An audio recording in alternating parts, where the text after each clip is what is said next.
They thought they were chasing a slow-moving cargo ship, easy prey, fat with loot, and ready to be taken.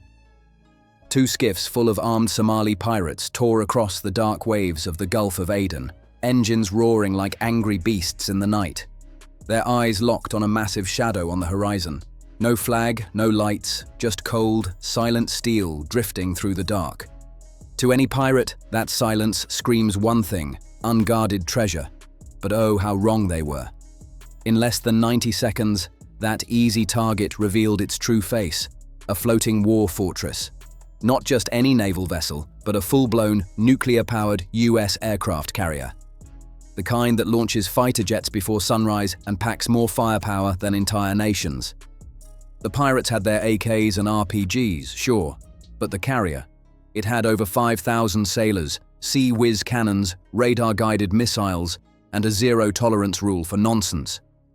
What followed wasn't a showdown, it was a reality check. A hard, fast, unforgettable one that started with a warning and ended with pirates face down on the deck of a rigid-hull inflatable boat. Because when you mess with the wrong ship, this is what happens. When you come at a US Navy aircraft carrier, that's not bravery. It's a career-ending mistake. The radar picked them up first. Two fast-moving blips, low signature, no identification signal, charging through the Red Sea like they owned it. Inside the Combat Information Center aboard the USS Dwight D. Eisenhower, alarms flashed to life. "Contacts! Two small craft, bearing 085, closing fast," the operator barked. That was all the confirmation they needed. The officer on deck leaned into comms, his voice steady. "CIC, notify flight tech. Launch Seahawk, now!" Within seconds, the carrier came alive like a beast waking from sleep. This wasn't some lazy convoy drifting along. It was a strike group on patrol, and the Eisenhower was its brain. In under 2 minutes, an MH-60R Seahawk spun up and roared off the deck, blades slicing through the humid air, loaded with a door gunner and tech sharp enough to spot trouble miles away. Meanwhile, the flight deck crew didn't hesitate for a heartbeat. Yellow shirts cleared the area, red shirts armed the birds, green shirts signaled for takeoff. Everyone locked in, no wasted motion. Then a call came through. "Second contact, skiffs splitting. One turning port, one still heading straight in." Classic pirate move, split and distract. The captain didn't flinch. "Maintain course," he ordered. "Let them commit." Up above, the Seahawk's pilot called in, "Hostile posture confirmed, visible armament." That was it, the line had been crossed. Most encounters get a warning, maybe a chance to turn back, but not this one. This one was already personal. A second Seahawk lifted off as RHIB teams aboard the nearby destroyer USS gravely geared up for action. Engines hummed, weapons checked, eyes sharp. This crew wasn't waiting to get hit. On a Navy carrier, hesitation doesn't exist. It's a liability. The pirates had no clue what kind of storm they'd just invited. From their perspective, it was still just a big ship, ripe for boarding. But from the Navy's view, it was two fast-approaching threats, and every system was already locked in. The warning shot was ready to fly before the pirates even realized they were being watched. The skiff on the right kept charging. No slowdown, no turn, nothing but reckless confidence, or maybe pure stupidity. At 800 yards, the Seahawk dropped altitude, circling in low.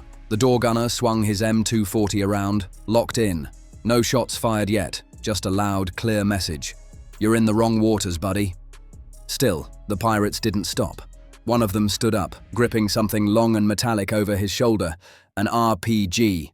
That sealed it. "Hostile confirmed," the Seahawk reported. "Weapons in hand, continuing intercept." Back on the Eisenhower, the captain didn't even blink. From the destroyer's port side, two 11-meter RHIBs slammed into the water, packed with Navy VBSS, visit, board, search and seizure teams, ready to move in fast and hard. The message was clear. When you come at a US carrier, you don't get a second chance. Body armor, M4s, flashbangs, the Navy wasn't sending peacekeepers tonight. These weren't diplomats, they were floating SWAT teams with orders to move fast and hit hard. The aircraft carrier itself didn't even need to pull a trigger. That's what the task force was built for. But if things went south, those Sea Whiz turrets were already humming. Radar locked on the pirate skiff like a hawk eyeing a mouse in an open field. Meanwhile, the USS Gravely slid into flanking position, cutting through the waves like a blade. Watching it unfold was like seeing a high-speed chess match. 35 knots, 2 warships, 1 helicopter, and 1 desperate skiff trying to bluff its way out of a nightmare. Not exactly a winning hand. Up above, the Seahawk's gunner gave the pirates one last warning shot. A burst of rounds hit the water right in front of the skiff's bow, spraying up a wall of foam and fury. The message couldn't be clearer. Turn around or go down. Too late. The RHIBs were already on top of them, engines screaming as they sliced through the sea like scalpels. One VBSS team boxed the skiff in from starboard, while the other swung behind, blocking their retreat. Over the loudspeaker came the order that left no room for argument. "Lay down your weapons! Hands up! Now!" Chaos exploded in the skiff. One pirate panicked and hurled his AK into the waves. Another froze stiff, eyes wide. Smart move. The rest? Let's just say hesitation doesn't end well when the Navy's in charge. Within 30 seconds, it was done. Guns confiscated, pirates zip-tied and face down on the RHIB.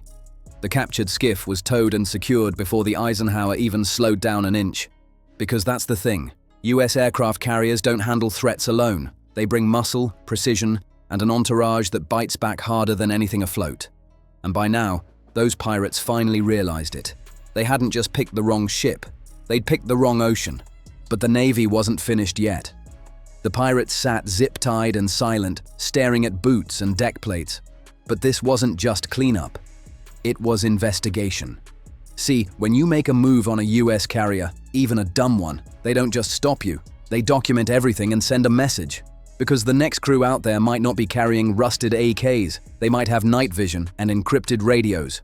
As the VBSS teams hauled the suspects aboard the USS Gravely, another Seahawk took off, sweeping the area in tight loops. They weren't just guarding, they were scanning for every clue. Thermal signatures, hull markings, hidden tech, GPS units, sat phones, even encrypted transmitters. The Navy had to know if this was random piracy or something bigger lurking beneath the surface. Turns out it was just a ragtag pirate crew with bad timing and worse instincts. Back on the Eisenhower, business carried on like nothing happened. The carrier hadn't even skipped a beat. The catapults still thundered as F/A-18 Super Hornets launched skyward one after another.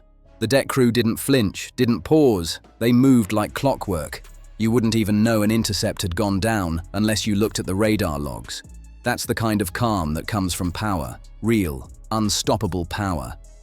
While those pirates chased loose change with leaking engines and busted RPGs, the US Navy was out here commanding 100,000-ton nuclear fortresses, launching jets every 30 seconds, and managing security across half the planet. Think a few pirates could scare that? Not a chance. And here's the twist. Remember that second skiff, the one that bailed early? Yeah, that one didn't slip away either. A Navy drone picked it up 6 nautical miles out, lurking near a fishing vessel that looked way too clean to be hauling tuna. Minutes later, another RHIB team, this one from the USS Mason, moved in fast and quiet. The result? 2 more pirates detained, 1 laptop seized, and a ton of new questions waiting for answers inside a classified tent in Djibouti. What started as a routine intercept had just peeled back a much deeper story, one the Navy wasn't about to ignore. Here's the wildest twist of all. Those pirates still thought they'd attacked a cargo ship. Even after being zip-tied and hauled in, they had no clue what they'd just messed with. That is, until a US Marine leaned over and said, "You know you pulled up on an aircraft carrier, right?" Boom. Silence. You could have heard a pin drop. One of the pirates mumbled something under his breath. Nobody officially translated it, but if you had to guess, probably something close to "big mistake." Want to back what we do and help tell real stories from the sea? Join the fleet, get loyalty badges, priority replies, and help us bring these untold missions to life. Just hit join on our channel page and come aboard the crew. Now, back to the madness. Let's get one thing straight for anyone still wondering why attacking a US aircraft carrier is a death wish. It's basically like showing up to a tank fight with a butter knife. Except this tank launches fighter jets, runs on nuclear power, and has its own zip code. Yeah, it's that serious. Those pirates thought they were chasing an easy payday. A lonely cargo hauler drifting through open waters. What they actually found was the single most heavily protected war machine on the planet. Not just a ship, a floating fortress armed to the teeth and surrounded by an entire strike group ready to move at the first hint of trouble. See, a US carrier is never alone. Never. When you pull up on a flat deck that big, you're not facing one ship. You're facing a fleet. A carrier strike group is a tight, lethal formation that includes destroyers, cruisers, submarines, supply ships, helicopters, drones, and a swarm of fighter jets circling overhead. It's basically a floating city that eats danger for breakfast. Take the USS Dwight D. Eisenhower, for example, nuclear-powered, over 1,000 feet long, home to nearly 5,000 crew members. This beast can launch fully armed FA-18s every 25 seconds, non-stop. And that's just what you see on deck. Below, it's a world of hangar bays, maintenance shops, weapon storage, radar control rooms, and intel centers buzzing like a beehive. It even has its own military police force keeping things tight and locked down. Every inch of that ship is monitored, recorded, and ready to defend at a second's notice. Now let's talk weapons, starting with the CIWS, or CIWS, the Navy's close-in weapon system that spits out 4,500 rounds a minute. Picture a laser-guided meat grinder that doesn't wait for permission, it just reacts. Then there's the ESSM, the Evolved Sea Sparrow missile, built for knocking anything out of the sky. Aircraft, drones, or missiles, you name it. Fast, accurate, brutal. And we're not even counting the MH-60R Seahawks, the EA-18G Growlers for electronic jamming, or the E-2D Hawkeye radar aircraft that can see threats before most countries even know they're there. You don't sneak up on a carrier, you don't surprise a carrier. You get flagged, tracked, locked on, and lit up before your engine even hits full throttle. And here's the kicker, they didn't even use a tenth of their firepower that day. The Navy could have scrambled jets, launched drones, fired flares, or unleashed Marine detachments within seconds if they wanted. If things had gotten messy, lethal force authorization was just a word away. But they didn't have to, because the threat was way too small, way too outmatched, and completely unprepared for what they were up against. That's the thing about a US carrier, you don't challenge it, you survive seeing it. It was almost funny, almost. You could say the pirates gave everyone a good laugh, after the fact. For some perspective, here's a stat that'll blow your mind.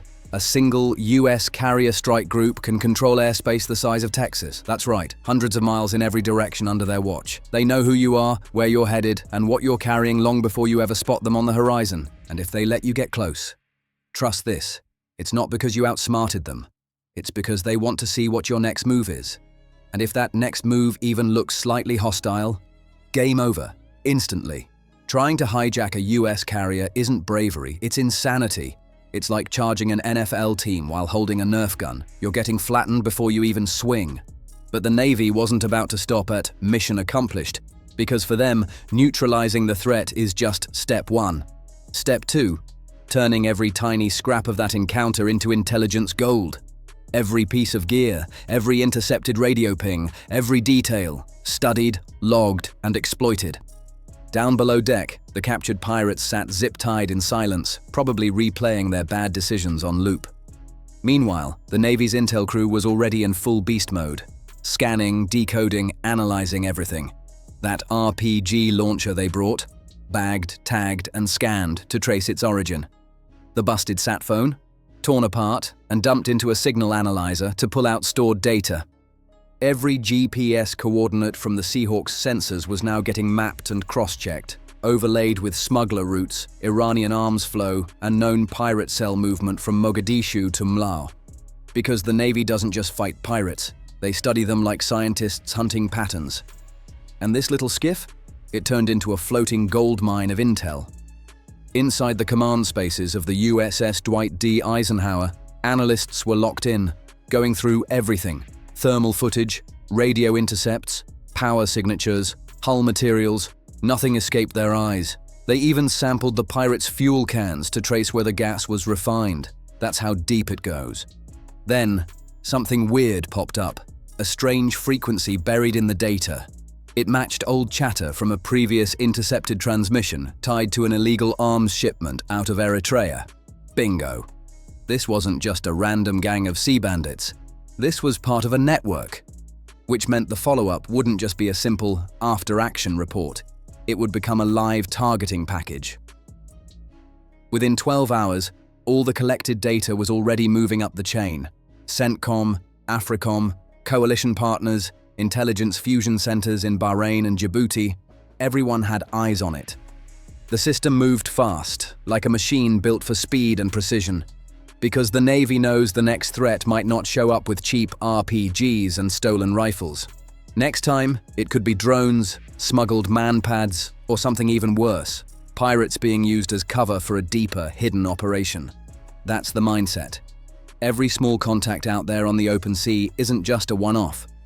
It's a potential test, a probe, maybe even a distraction meant to pull eyes away from something bigger. And that's why the Navy treats every encounter, even a ragtag pirate skiff, like it could be the start of the next big storm. The Navy doesn't just swat flies, it maps the whole swarm. Every move, every ripple, every shadow gets logged and tracked. And those pirates, they were just the first tremor in something way bigger. Beneath the calm surface, tail teams were already syncing data, drones were shifting patrol grids, and strike planners were whispering the 3 words that make every enemy freeze. Target package confirmed. The ocean went quiet again, but that silence was loaded, because calm seas never mean peace when the US Navy's involved. By sunrise, the waves looked normal, smooth, almost peaceful, but under the surface, everything had shifted. The USS Dwight D. Eisenhower hadn't missed a beat. Flight ops roared back to life, the coffee flowed, and FA-18S thundered off the deck like nothing ever happened. Business as usual, except everyone on board knew that something had changed. That sloppy little ambush had set off a chain reaction across the region. Within hours, intel branches, satellites, and analysts were on the move. Surveillance birds repositioned, comms traffic got flagged, and even Allied ships cruising the corridor were updated. Because this wasn't just a message for pirates, it was a warning to everyone watching, anyone plotting, anyone testing, anyone foolish enough to think that a US aircraft carrier is just another target on the ocean. This wasn't a press release, it was a silent broadcast delivered in precision, speed, and unstoppable power. The message was crystal clear. We saw you. We stopped you. We learned from you. And next time, you won't even get the chance. In the wake of that skiff, the Navy's message rippled far and wide. Smuggler chatter dried up overnight, suspicious radio bursts went dark, and for a few tense days, even the roughest sea lanes off Somalia went eerily still. It was like the whole region was holding its breath, waiting, listening, wondering who'd be the next fool to test American steel. Because when the US Navy strikes back, they don't post warnings, they make examples. They turn one reckless mistake into a message that echoes for miles. Now think about it.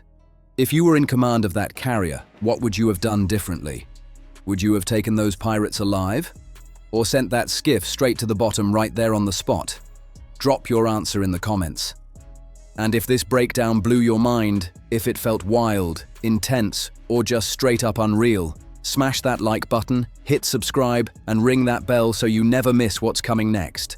Because in waters like these, you never really know what's hiding just below the surface. But the story didn't end there. Not even close. Because while the world saw it as pirates get caught by the Navy, the truth ran way deeper.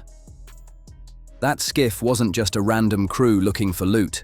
It was a breadcrumb in a global puzzle, and the pieces were already starting to fall into place. Inside the USS Eisenhower's Combat Information Center, analysts were still burning the midnight oil. Lines of code scrolled across screens as signals, intercepted from that pirate sat phone, started lighting up connections from Eritrea to Yemen, to a contact buried somewhere deep in Mogadishu. Something big was hiding behind that small attack. One intercepted message stood out. It was short, encrypted, and chilling. A rough translation read, "Test successful. Next phase inbound." That was all it took for command to snap into full alert. This wasn't a one-off raid. It was a probe. Someone out there had just tested how close they could get to a US carrier without being blown out of the water. By the next morning, CENTCOM and AFRICOM were already syncing task forces. Navy intel planes took to the air. P-8 Poseidons sweeping the coastline for hidden support vessels, while drones tracked every suspicious blip in a 1,000-mile radius. The ocean looked calm, but underneath it was alive with surveillance, eyes everywhere, from satellites to sonar. Meanwhile, in Djibouti, an intel fusion cell lit up with activity. Analysts from multiple nations pored over data the Eisenhower had sent. Heat signatures, radar sweeps, and comm intercepts. It was clear now. Those pirates weren't acting alone. They were tied to a smuggling network moving illegal tech and weapon parts across the Red Sea, camouflaged as fishing operations. And here's where it got serious. One of those shipments matched the specs for short-range drone systems recently seen in Houthi hands. Suddenly, everyone realized this wasn't about piracy. It was about probing US response time and reaction tactics. Back on the Eisenhower, the captain stood on the bridge, calm but sharp-eyed, watching jets roar off the deck into the dawn light. The sea looked peaceful again, but the whole crew knew. Peace never lasts long out here. Orders came down: increase surveillance radius, double drone patrols, and keep intercept teams on standby. Then came the update. A coded transmission from coalition intel confirming multiple unregistered vessels moving at night along known smuggler corridors. Something was brewing. The Navy didn't just wait to react, they were already playing offense. Seahawk helicopters were rerouted for shadow ops, and destroyers in the group began tightening formation, creating a wall of steel and radar. The calm before the next storm had officially begun. That's the thing about the Navy. They don't just win battles, they hunt patterns. Every incident, every encounter becomes a thread in a larger web. And somewhere in that web was someone testing limits. Someone who just learned that the ocean has eyes, ears, and a very long memory. As darkness fell again over the Red Sea, the Eisenhower's decks glowed like a floating city. Jets parked in formation, sailors moving with quiet precision, every radar dish turning slow and deliberate. The message was already out there, rippling across the waves. We're awake now. And whoever had been watching from the shadows, they knew it too. Because once the Navy marks your signal, there's no disappearing. Not into the night, not behind a flag, not even under the water. The machine doesn't stop. It just shifts gears, digs deeper, and waits for you to make your next move. So yeah, the pirates thought their story ended in handcuffs. But really, they'd kicked off something way bigger. A full-blown intelligence hunt stretching across continents. The question now wasn't if the Navy would find the people behind it. It was when and what they'd do once they did. And let's just say, when the US Navy starts hunting in silence, you won't see the storm coming. You'll only see the flash when it's already too late. Days later, the Red Sea looked calm again. But under that calm, the hunt was in full swing. The Eisenhower had shifted positions overnight, cruising through international waters like a ghost. Silent, powerful, and impossible to miss. Nobody outside the chain of command knew why the ship had changed course, but those on board. They could feel it in the air. Something big was coming. Deep below deck, the intel team was running 24/7. Screens glowed, keyboards clacked, and voices murmured over encrypted lines. What started as a pirate takedown had evolved into something far more serious, a trace that now connected smugglers, fake fishing boats, and an unidentified signal hub near Socotra Island. That island had a history. It was remote, strategic, and often used by groups trying to hide from satellite coverage. Then, another breakthrough hit. A drone sweep over the suspected area picked up thermal anomalies. 5 small vessels anchored side by side. No AIS beacons, no fishing gear in sight. They were too close, too still, and way too clean. The data got piped straight to Eisenhower's Combat Information Center, where analysts didn't need long to decide. This wasn't random traffic. This was a rendezvous point. The captain didn't hesitate. Orders rolled out like thunder. Alert the strike group. Bring the Mason and Gravely in tight formation. Launch 2 Seahawks for reconnaissance. Within minutes, the flight deck was alive again. The smell of jet fuel filled the air as rotors spun up and crew scrambled into position. Every sailor on that deck knew the feeling, the quiet before a hit. From above, the MH-60R Seahawk zoomed in fast, cutting low over the black water. Night vision cams locked onto the vessels. 3 dhows, 1 small freighter, and what looked like a support skiff loaded with crates. Over comms, the gunner's voice came through, tense but calm. Multiple heat signatures on deck, unknown personnel, possible offload in progress. That was all the captain needed. The next phrase came sharp and cold. Prepare intercept package. VBSS launch, go. Down in the bay, 2 RHIBs roared to life, packed with Navy VBSS teams. Full kit, body armor, and M4s gleaming under red lights. Engines revved, and they cut through the water like blades of black glass. This was no training run. This was a live op. The mission: detain, secure, and capture every byte of data, every piece of cargo, and anyone dumb enough to still be standing when the boats arrived. Minutes later, contact. The RHIBs closed in, floodlights blinding the targets. Over the loudspeaker, US Navy, power down and stay still. The suspects froze, but not all of them. One man ran for the freighter's cabin, another tried to dump something overboard, a heavy crate that splashed and sank instantly. Big mistake. Seahawk overhead confirmed movement, and within seconds, warning bursts hit the water beside the hull. No damage, just a crystal clear message: stop now. The suspects got the memo real fast. Within moments, the teams were on deck, securing hands, weapons, and hard drives. Every crate, phone, and laptop was seized. And when Intel checked those crates, boom, confirmation. Inside were components for improvised drone systems. Motors, wiring, GPS boards, all of it tagged and traced back to black market suppliers in Yemen and Eritrea. This wasn't piracy anymore. It was smuggling for profit and proxy warfare. Back aboard the Eisenhower, the captain listened as the report came in. Around him, the command room was calm, focused. He knew this wasn't the end. It was a thread. And somewhere up that chain was someone funding, supplying, and testing these networks right under global radar. By dawn, the data recovered from those ships was already being decrypted. And just like that, the puzzle grew. Coordinates, bank accounts, encrypted messages.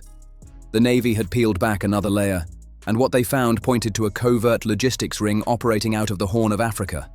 This wasn't just about stolen cargo anymore, it was about influence, control, and testing how far the US could be pushed before responding. And the Eisenhower? She just kept sailing, jets launching, systems humming, crew alert. Because the ocean doesn't rest, and neither does the Navy.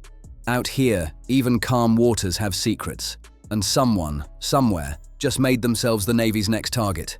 The decrypted data hit like a bombshell. Inside the Eisenhower's secure comms room, the air was electric. Analysts shouting coordinates, officers cross-checking maps, and screens lighting up with connection lines that stretched across the Red Sea, Yemen, and the Horn of Africa. The deeper they dug, the clearer it became. This wasn't just a smuggling op. It was a supply chain feeding multiple shadow groups, all moving under the radar and all somehow connected back to the same encrypted hub. They'd uncovered a web, and at the center of it, a ghost signal codenamed Albatross. It wasn't a name anyone recognized, but the traffic patterns told a story. Every time one of those fake fishing vessels appeared, Albatross went dark. Every time it vanished, new chatter lit up across encrypted frequencies near Yemen's western coast. Someone was coordinating this with military precision. That's when a message from CENTCOM came through. Short, cold, and clear. Intel confirmed. Mission pending. Prepare strike authorization. The Eisenhower's Combat Information Center fell silent for half a second, then erupted into motion. This wasn't theoretical anymore. They were going hunting. Up on the flight deck, mechanics rushed to arm the FA-18 Super Hornets.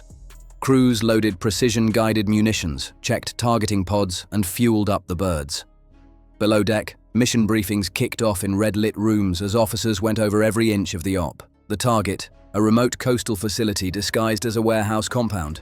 Satellite photos showed camouflaged vehicles, radar dishes, and what looked like launch platforms under tarps. Back on the bridge, the captain stood quiet for a long moment, watching the radar glow across the dark sea. Then he gave the order, "Bring us into strike range." The Eisenhower turned slightly, slicing through the night like a predator locking in on its prey. Hours later, Operation greenlit. At 0300 hours, the first two Super Hornets lifted off the deck, engines roaring so loud the ocean itself seemed to shudder. Each carried a loadout of smart bombs and electronic warfare pods. This was about precision, not chaos. Above them, an E-2D Hawkeye climbed to altitude, radar spinning, feeding data to every asset in the strike group. "Target package confirmed," came the voice over comms, and just like that, the operation was live. The strike jets broke formation high above the Gulf of Aden, flying dark, radar silent, and fast. Below them, destroyers shifted into escort patterns while drones from the USS Mason beamed live footage back to command. The target compound appeared as a faint grid of heat signatures, 5 vehicles, multiple tents, and one reinforced structure in the center. At 0327, the lead pilot's voice came through. "Eyes on target. Locking coordinates." Seconds later, 2 precision-guided JDAMs sliced through the night, falling silent until impact. Boom! The compound erupted in light and debris, the blast echoing across the coastline. A second strike followed, cleaner, sharper. This one taking out what analysts later confirmed was the central relay hub of the Albatross network. Within minutes, the entire site was reduced to ash and static. No civilian casualties, no wasted ordnance. Just efficiency, Navy style. Back aboard the Eisenhower, Mission Control monitored everything in real time. Heat maps faded, comms went dead, and satellite feeds showed the smoke plume curling up from the coastline. The captain nodded once. No celebration, no cheers, just quiet acknowledgement. Another threat neutralized, another ghost erased. But the analysts weren't celebrating either, because as soon as the Albatross node went dark, something else lit up. Another encrypted signal, further south, deeper toward the Somali basin. The web wasn't gone. It had just shifted. The captain turned toward his comms officer, eyes steady. "Mark it," he said, "and start tracking." And just like that, the Eisenhower stayed on course, silent, watchful, deadly. The world might think the mission was over, but out here, under the stars and the salt air, the Navy knew better. One network down meant another one hiding in the dark, waiting to make its move. Because in these waters, there's no such thing as coincidence, only patterns, and the Navy never stops watching for the next one. By dawn, the Eisenhower's decks were glowing under the rising sun, but nobody was relaxing. Not after what they'd just uncovered. That second encrypted signal, the one that sparked alive after the Albatross strike, was moving. Fast. It pinged from the Somali basin to the coast of Oman, bouncing across multiple relays like someone was trying to hide their tracks. But the Navy's analysts were faster. They traced the signal's route through layered data feeds until it landed on a single location, an abandoned port complex near Salalah. Old warehouses, rusted cranes, supposedly empty for years. But satellite scans showed movement, tiny flashes of heat, clusters of vehicles, and faint emissions from portable radar units. Someone was using that abandoned port as a hub. The captain called it immediately, "We've got our next piece." The operation wasn't over, it had just evolved. Orders spread through the strike group like lightning. The USS Mason and USS gravely adjusted position, moving into flanking patterns to box in any sea escape routes. A reconnaissance drone launched from the Eisenhower's upper deck, cutting through the clouds, zooming toward Oman with its sensors hot and eyes open. When the first live feed came through, the entire CIC fell silent. On screen were at least 7 vehicles, 2 small cargo vessels moored side by side, and what looked like a makeshift launch pad set up on the pier. The kind used for short-range aerial drones. But that wasn't what caught everyone's attention. It was the people. Uniforms, not pirates this time. Organized, coordinated, disciplined. Someone had sent professionals. That meant only one thing. This wasn't just smuggling anymore. It was proxy warfare. "Sir, possible foreign operatives in the AO," an intel officer reported. The captain didn't blink. "Tag it. Prep the Seahawk teams. We're not letting this one vanish." Within minutes, the Eisenhower's engines kicked up, the whole carrier turning slow but deliberate, positioning itself into operational range. Above deck, helicopters spun up again, their rotors thundering against the calm morning air. This wasn't routine now. This was a live counter-operation. Down in the launch bay, VBSS teams checked gear one last time. Helmets clipped, armor tight, weapons loaded. These weren't pirates they'd be boarding this time. This was unknown territory and everyone felt it. The Seahawk launched first, soaring toward the Omani coastline. From its camera feed, the team on board the Eisenhower watched every second. zooming in on crates, spotting drone frames, seeing unfamiliar insignia on the men moving them. The pilot's voice crackled through comms. "We've got hostiles loading equipment, possible military-grade tech. Permission to engage surveillance pattern?" "Permission granted," came the response. The Seahawk circled high, scanning everything. Radar picked up signal bursts matching the earlier Albatross frequency. That confirmed it. The same network, new location. Whoever was behind this wasn't slowing down. They were moving assets fast, hoping to slip through the chaos. The Navy wasn't about to let that happen. "Strike package on standby," the captain said coolly. "If they scatter, we lock them down." For the next hour, the Eisenhower's strike group moved like a living organism. Every ship, every aircraft, every drone synced together in perfect silence. Data flowed, positions shifted, eyes stayed on target. Then, at exactly 0917 hours, command authorization came in from CENTCOM. Clear to engage if hostiles attempt transfer. The moment those words hit the bridge, it was game on. On the live drone feed, 2 trucks began backing up to the pier. Crates were being shifted. The Seahawk pilot called it instantly.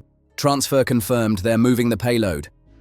"Copy that," replied the bridge. "Initiate deterrence protocol." Seconds later, a warning shot ripped across the pier. A low-level pass from a Super Hornet, its sonic boom echoing across the water like a thunderclap. Dust and debris exploded into the air as men on the ground scattered, dropping their cargo. The message was crystal clear. "We see you." Within minutes, VBSS teams stormed in, fast and hard. Engines screaming, RHIBs sliced through the surf, closing distance under cover of air support. Smoke, shouts, and flashing lights lit up the port as the Navy took control. The operation lasted less than 10 minutes. When the dust settled, 3 suspects were detained, a dozen crates secured, and what turned out to be drone-mounted warheads seized intact. Back on the Eisenhower, the data from that port was already being transmitted to Intel fusion centers. The captain watched the feed one last time before saying quietly, "They're getting bolder. Someone's testing limits." And that's when it hit everyone. This wasn't about piracy or smuggling or quick money. This was something strategic, coordinated, and the US Navy had just stepped right into the middle of it. The seas were calm again for now, but nobody believed it would last. Because the deeper the Navy dug, the clearer the truth became. This wasn't the end of a hunt. It was the beginning of a shadow war. Hours after the operation in Salalah, the Eisenhower's situation room looked like a storm in motion. Maps, encrypted feeds, drone footage.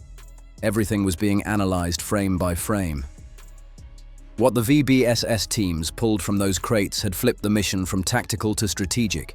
Inside were not just drone parts, but guidance systems marked with serial numbers traced to a defense contractor that officially didn't exist. That meant one thing. Someone with deep pockets and military-grade access was funneling tech into the hands of proxy agents. "Cross-check every serial, every circuit board," the captain ordered, his tone sharp. "I want to know who signed off on this gear."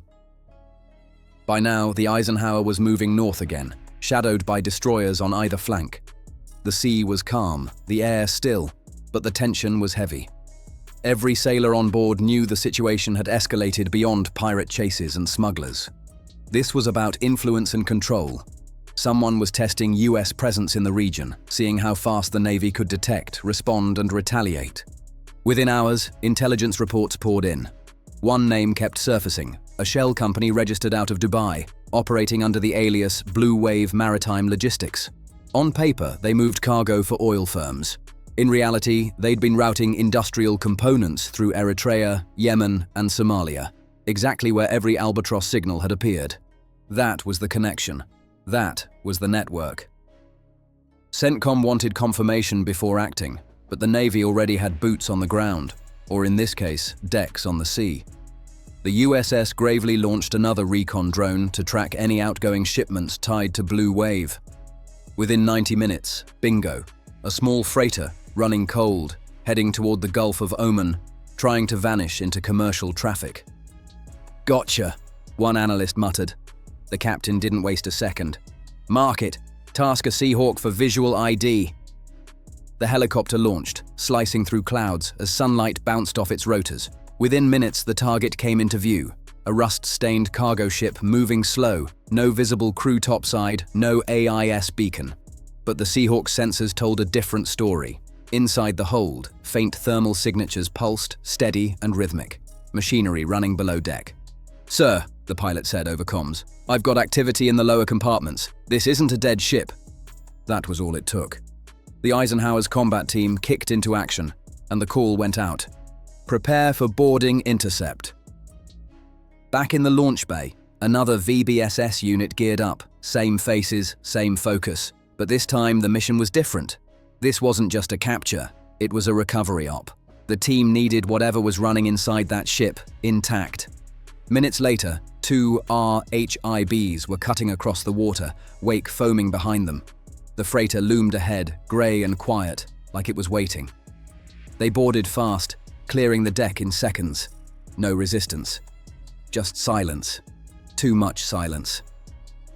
Then came the sound. A low hum from below deck. When they breached the cargo hold, what they saw stopped them cold. Rows of metal crates, unmarked, sealed and wired with what looked like power converters. On top of one crate was a control module still running, screen flickering with data. Coordinates, dates, routes. It wasn't just smuggling, it was logistics planning software for moving restricted tech, a digital playbook for trafficking components through maritime lanes without detection. The data was ripped, encrypted, and sent back to the Eisenhower within minutes. The captain scanned the feed, jaw tight. "This isn't pirates," he said quietly. "This is infrastructure."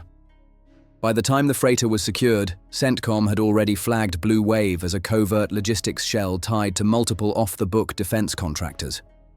The operation had gone from a regional security mission to a full-scale counterintelligence case, and that's when the next message came through. A single encrypted file, bouncing through classified channels. It contained one line of text, origin unknown. "Stop digging. Some waters aren't yours to sail." The captain stared at it for a long moment, then closed the file. "Tell them," he said evenly. "We're already in the water." The bridge fell silent again, the hum of engines echoing like a heartbeat. Outside, the sea stretched endless and calm, but everyone aboard knew. This calm wouldn't last. Someone out there had declared a quiet war, and the Eisenhower once again was right in the middle of it. And that's where the trail fades, for now. The USS Dwight D. Eisenhower kept sailing, its deck alive with jets and the constant hum of readiness. The world might have moved on, headlines might have missed it, but beneath the surface, the game was still on. Every wave, every whisper of static across the comms, every unidentified radar ping, it all meant something. The Navy knew it. The crew knew it. The ocean never forgets. That single encrypted message, "Stop digging, some waters aren't yours to sail," still sits in the Eisenhower's classified archives, time-stamped and marked for ongoing analysis. It wasn't a threat, it was a challenge. And if history's proven anything, it's that challenges like that only make the US Navy lean in harder. The pirates were gone. The smugglers were done. But the network? Still alive, still adapting, still hiding behind fake companies and silent frequencies. The difference now, the Navy's watching closer than ever. Because when you come after an aircraft carrier, when you test American steel on open water, you don't just walk away. You wake up the entire fleet. Somewhere out there another signal will light up again. Maybe tonight, maybe next month. But when it does, the same strike group that flattened Albatross will be waiting, silent, precise, and ready to remind anyone listening that the ocean doesn't belong to outlaws. It belongs to the ones strong enough to defend it. From the Red Sea to the Gulf of Oman, the Eisenhower's name now carries weight. It's more than a ship, it's a statement. A floating fortress with the power to change tides, crush threats, and vanish into the horizon before the world even realizes what happened. So the next time someone thinks about taking a shot at a US carrier, maybe they'll remember this story. Maybe they'll remember how it started, with a couple of pirates and an idea that went very, very wrong. Because in the Navy's world, every act of aggression becomes a lesson, and every lesson comes stamped with the same signature: swift, precise, unforgettable. The ocean might look calm, but make no mistake, It's never asleep. Somewhere beneath those rolling waves, sonars pinging, radars sweeping, and the Eisenhower's still out there, watching, waiting, locked in and loaded. And that's the wild truth. What started as one foolish ambush turned into a global operation that exposed an entire covert web. That's not luck. That's power. That's presence. That's the US Navy. So, what do you think? Was this just a chain of pirate mistakes? Or was it something much deeper, a test to see how far the Navy would go? Drop your thoughts in the comments below. If this breakdown had you hooked, if you're into real missions, insane true stories, and behind-the-scenes military operations, then you know what to do. Smash that like button, hit subscribe, and tap the bell icon so you never miss what's coming next. Because in waters like these, the next story's already out there. And trust me, you're gonna want to see it when it surfaces.